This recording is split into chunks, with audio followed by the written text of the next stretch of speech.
Hey, folks, welcome to another episode of Draft Talk on Pittsburgh Sports Live. I'm Alan Saunders, joined as always by Nick Farabaugh of SteelersNow.com. And today we're going to talk about guards, as we've kind of been moving mostly position by position through the 2021 NFL draft class, talking every weekday in the month of April leading up to the draft, which is now just a few weekdays away. About a week from tomorrow, we'll be live here on the channel talking about the draft as we usually do. I think we'll bring Cale Berger and Mike Osti on for that.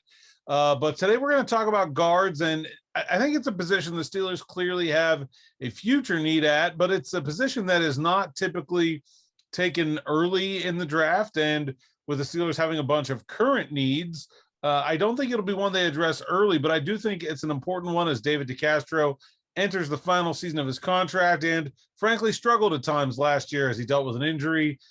Nick, how important is drafting a guard to the Steelers in this draft in general? Well, I think at the very immediate depth need is probably guard, right? I mean, you have guys like Haig and Finney and Coward that you sign that can give you some guard versatility, but I don't feel like you have a sure option there at guard. I think Haig right now would probably be the top backup at the position on both sides, maybe even. And while he's probably solid in that role, I think you would like a developmental young guy there. You lost Derwin Gray to waivers, which they should still be kicking themselves over that, losing Derwin Gray. So I think you have to get a guy on day 3 probably in this draft where you get a guy with some upside that can maybe step in there if you have an injury to Dotson or to DeCastro again, where you could trust them to really step in there and not really drop off a ton. So I think that's the immediate need. And obviously, as you mentioned already, there's a big future need there. Who's the successor to David DeCastro on that right side of the line? Because there's no one on the roster right now that says they're the heir to the throne there, because Kevin Dotson has essentially replaced Ramon Foster or Matt Filer, whoever you wanted the left guard spot. So they are going to need someone there to be the heir at left guard. I feel like that's probably a next year pick or a 2023 pick, depending on how DeCastro plays. Obviously, DeCastro could get an extension this year if he is revitalized. Well, let's talk about some of the options, especially I think, I don't, first of all, actually, let's start here. Let's talk about guard is not a position that's taken highly in the draft. I guess why is that? And I mean, it doesn't seem like there are any that are going to be taken maybe before the end of the second round. Yeah. So, well, listen, guard, it's still a very important position, but it's also one where a lot of guys can fit in there. A lot of centers and a lot of tackles just by necessary way can also play guard, right? So you're also, when you draft a guy like an Elijah Vera Tucker, right, who's probably going to be the first guard off the board, if you will, who also played tackle, he'll probably go round 1. But he's probably going to be at tackle first and then work inside, right? Like, he's a guy that can do it all. So guards are just, they're more fungible than a center or a tackle. That's kind of the thing with guard, because you can find a lot more guys with good power, good athleticism that can work in a phone booth and, don't have to worry about their length. So it's easier to find guys that are really good guards. There's more good guards in the league than there are good centers and good tackles. So that's kind of why you see them wait a lot. And then again, a lot of the good guards that we have in the league are former tackles or former centers that have moved out or in on the line. So there's a lot of allowing people to fail and then moving them interior to guard. So that's why we don't see just pure guards drafted. And again, a lot of guards are just guards. There's not a lot of versatility there, like there would be with a center where you can have 3 positions, or with a tackle where you can have 4 positions potentially, or 5 even to cover. So that's a big reason why guard isn't always highlighted, I feel like, as a huge need for a lot of teams. And they wait because, again, there's usually a good bit of depth. Just look at Kevin Dotson last year in the 4th round. They found him, and he is going to be probably one of the future pieces of this offensive line heading into the future, because you can find guards late in the draft. And by late, I usually mean 4th, 5th round. I wouldn't advise waiting until around 6, 7, I wouldn't advise doing the Kevin Dotson strategy, but you can find quality guards pretty easily on day 2. You know, a lot of the guys we already talked about at tackle, as you said, could end up at guard. Guys like Vera Tucker, guys like Alex Leatherwood, Dylan Radins, could absolutely end up being a guard. We talked about those guys already, and those guys are, first 2-day picks, certainly. But let's talk about the guys that are generally listed as guard, or we think are pretty certainly guards, maybe starting with the end of the 3rd round and on, that you think could be fits for the Steelers. Well, I guess we just look at pro days. Wyatt Davis is one of the names that would jump out. Now I don't know how to feel about Wyatt Davis' stock. I don't know where it is right now. He's a potential to be the first true guard, if you will, off the board. I think he probably gets that title. I don't know who else would take it from him. While he is a little raw on the technique side, this is a guy that carries his weight pretty well. He's pretty explosive. He's pretty physical, can work in a gap scheme, but can work laterally very well. I think he does play a little bit too much to the ground and kind of get beat a little bit because he kind of leaves that upper half exposed a little too much. But again, this is a good player. Probably somewhere. I think they would have to draft him at 55 if they wanted him. So I don't see it happening. I think that's a little too early. Maybe at 87, though. I think that's interesting. A guy that was talked about, I think, a lot more around the Senior Bowl time was Deontay Brown out of Alabama. This obviously just a massive man, 360 pounds. And he carries that weight, man. I mean, he looks slower, but he's been working apparently on losing his weight. He's down somewhere around 335-ish now, which is good weight for him. So hopefully he can, move in space well. For his size at 360, he moved really well. So I'm encouraged by what he could do. He's a bulldozer. I think that's a round 3 type pick. Maybe he gets to 128. I don't know. Again, I think Deontay Brown's one of those guys where he's on that border. We have 2 Notre Dame guys in Aaron Banks and Tommy Kramer, I think, who are both guards. I think both Banks in particular feels like a Steeler type of guard.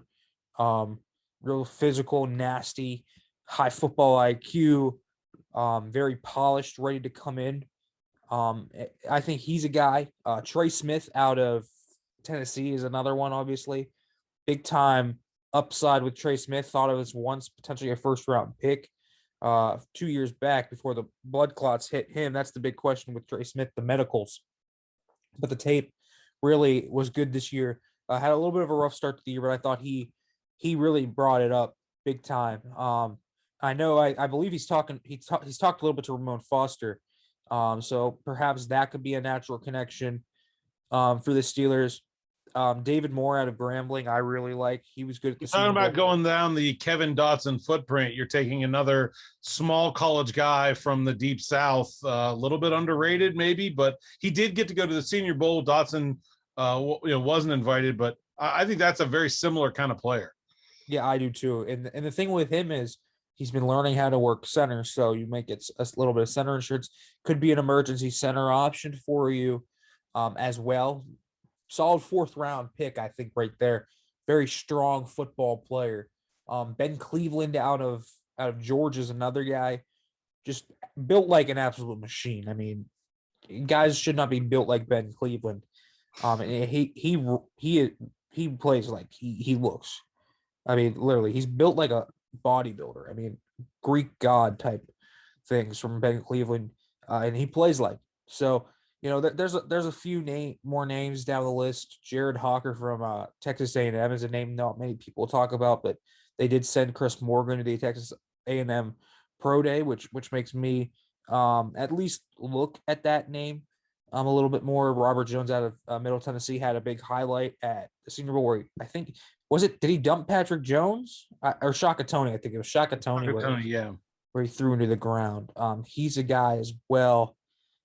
So I mean, there's names in this class where I could look. Will Fries out of Penn State's another guy I think that you could potentially look at late in day 3 as a higher upside guy.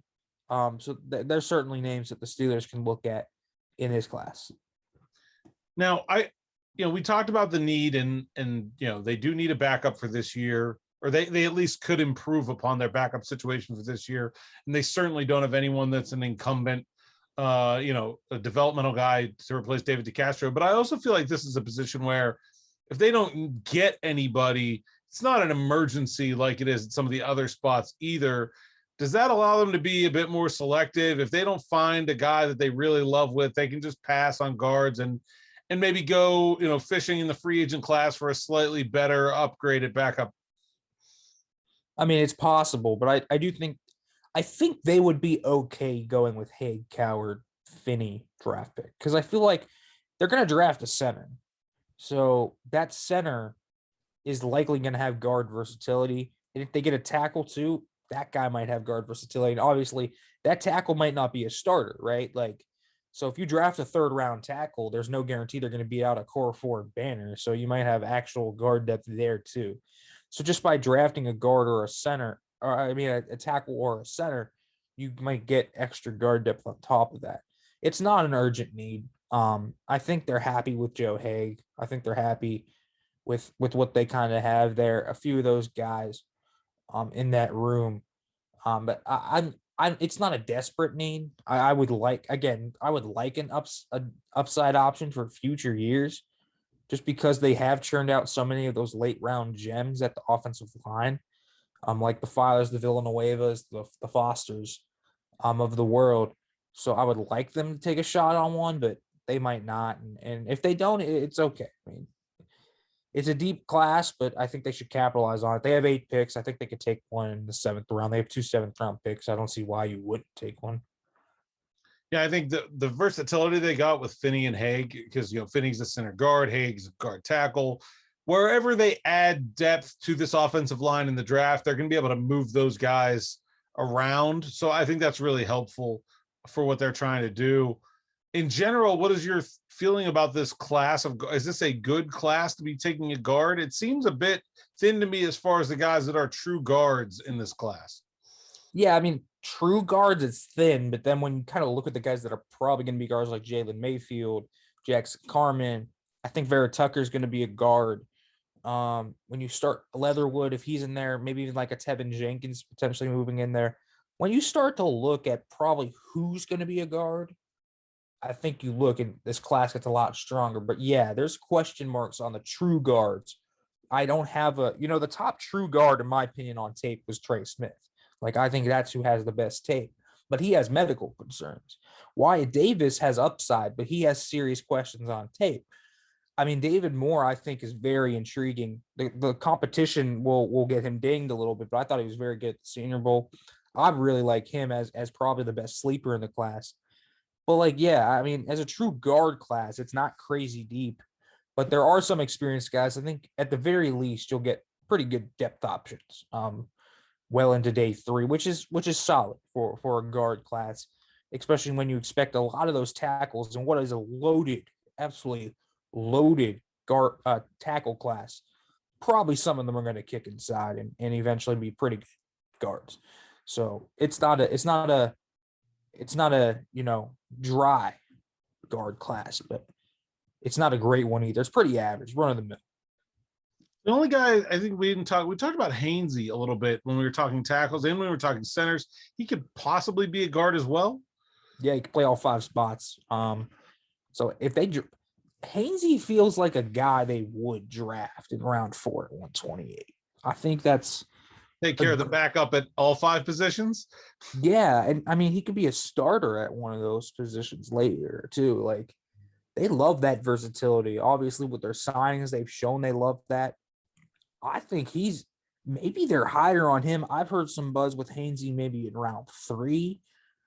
Maybe he's if they don't get one of Humphrey, Dickerson, Miners, maybe it's Myers and Hainsey in round 3.